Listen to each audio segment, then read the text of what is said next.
Fibonacci Retracement Explained step-by-step easy guide for beginners.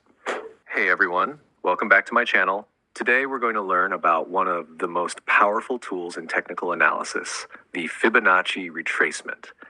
If you're a beginner in trading, don't worry, I'll explain everything step-by-step in a very easy way.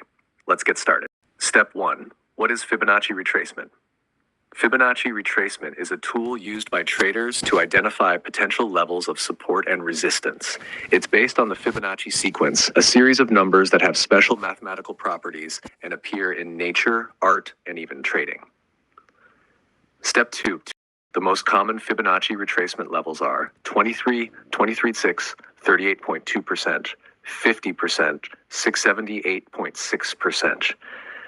These levels act like magnetic zones where the price might stop or reverse. Step 3. How to draw Fibonacci retracement. Now let's see how to draw it.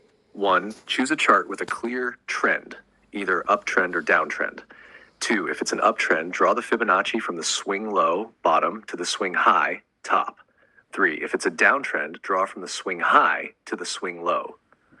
4. The tool will automatically plot the levels, 38.2%, 50%, 61.8%, etc.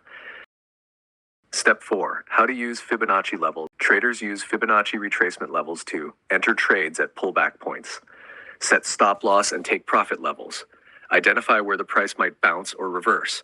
For example, in an uptrend, if the price pulls back to the 61.8% level and holds, that could be a good entry point to buy.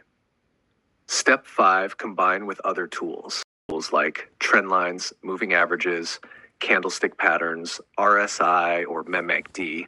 Never rely on Fibonacci alone. Always confirm with other indicators. That's it.